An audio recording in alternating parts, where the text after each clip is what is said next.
सुरुवातीला एक सविस्तर बातमी बघूयात। गेल्या काही दिवसांपासून कांद्याचे भाव दररोज घसरतायत। कांद्याला कमी दर मिळत असल्यामुळे लासलगावात कांदा उत्पादक शेतकरी आक्रमक झाले। लासलगावमध्ये कांदा लिलाव सुद्धा बंद पाडले गेले। कांद्याच्या प्रश्नाचे पडसाद विधिमंडळात सुद्धा काल उमटले।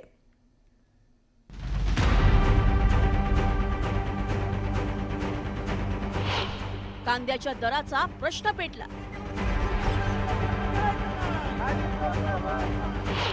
दर घसरल्यानं शेतकरी संतप्त।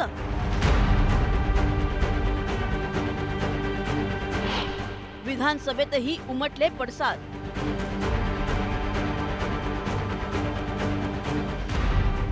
लासलगाव बाजार समितीत कांद्याच्या भावात मोठी घसरण झाल्याचं पाहून शेतकरी संतप्त झाले।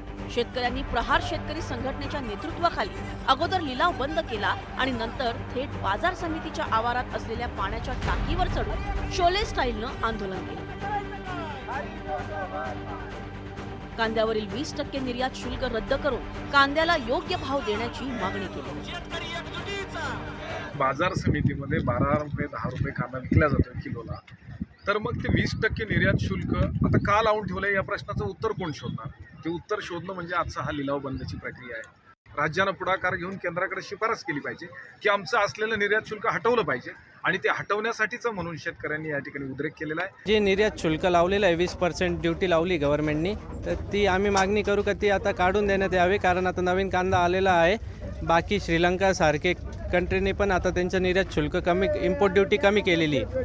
तर हे जर का कमी केलं तर ह्याचं डायरेक्टली बेनिफिट शेतकऱ्याला भेटेल। हे कमीत कमी 3,000-3200-3500 रुपये कांदा विकला पाहिजे असं।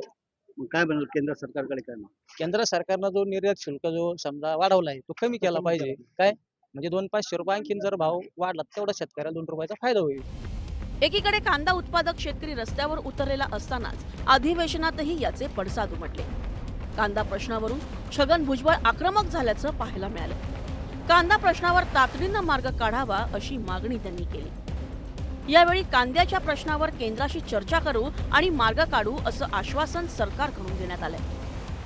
कांद्याचा खर्च 1500 रुपये, 50% नफा, 2250 रुपये आधारभूत किंमत ठेवावी असं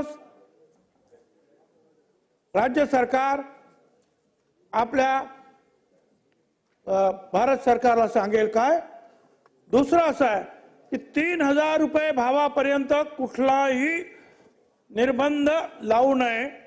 मुख्यमंत्री महोदय आणि मी आणि अजितदादा आम्ही स्वतः या बाबतीमध्ये केंद्र सरकारची पाठपुरावा करू, त्यांच्याकडे जाऊ, त्यांना भेटू। तुम्हाला सोबत अमित शाह साहेबांकडे जाऊ आपण, आणि हा गंभीर जो विषय आहे हा कायमस्वरूपी निकालात निघाला पाहिजे। गेल्या 3 वर्षापासून कांद्याच्या दराचा प्रश्न निर्माण झालाय। गेल्या वर्षी लोकसभा निवडणुकीपूर्वी देशांतर्गत कांद्याच्या मागणीची पूर्तता करण्यासाठी कांद्याच्या निर्यातीवर शुल्क लावण्यात आलं होतं। त्यामुळे देशात कांद्याचे दर कोसळले होते।